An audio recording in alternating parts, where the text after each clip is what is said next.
What's up guys? So ito yung araw nga pala biyahe namin ng galing kaming Bigan. So pabalik kami dito ng Manila. Nakaka-amaze lang kasi yung mga tanawin dito kaya binidyohan ko. So ayan, nakaka-relax siya pagmasdan. Ang ganda pagmasdan ng daanan kasi tuloy-tuloy lang, walang traffic. Tingnan mo naman yung ulap. Maganda yung panahon nito, yung pauwi na kami. Pero nung papunta pa lang kami is umaambon-ambon. Minsan pag mga ganitong biyahe na long ride, masarap lalo pag nakakita ka ng iba't ibang tanawin. Pero nakakapagod din lalo na kung hindi ka sanay sa ganitong malalayong biyahe. So bali ang tinatakbo nga pala namin dito is almost mga 8 hours to 9 hours simula Quezon City to Bigan. Pero nababawi naman yung pagod pag nakakita ka ng mga ganyang tanawin. Nakaka-relax siya. Tsura ng mga dalawang to, mga seryoso yung mukha. Focus talaga sa pagdadrive yung partner ko dito. Hindi ko tinutulugan kasi hindi niya kabisado yung pabalik, lalo na sa may bypass. Nagtatanong pa sa akin yan.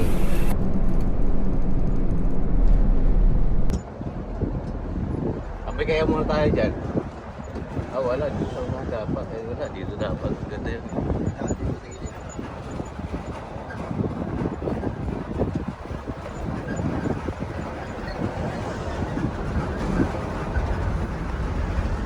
Fire.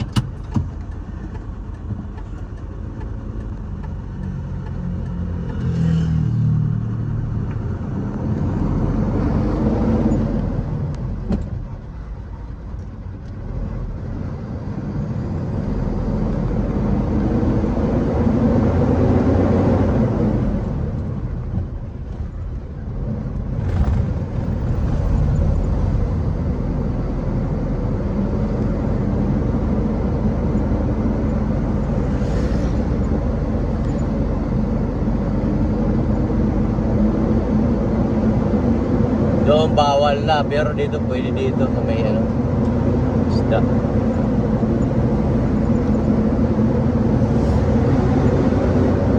Mataas lang.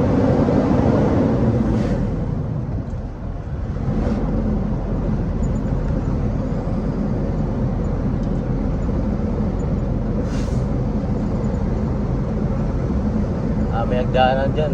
Pwede din na pumunta ang bayan eh.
Lang.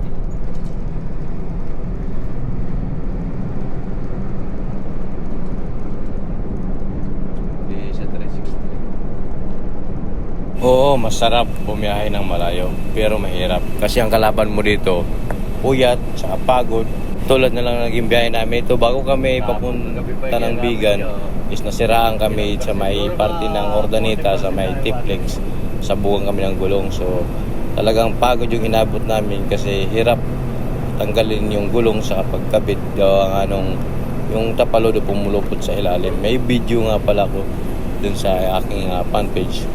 Kaya ugaliin natin bago tayo bumiyahe, checkin natin mabuti ang ating unit, sa ganun kung condition ba o hindi.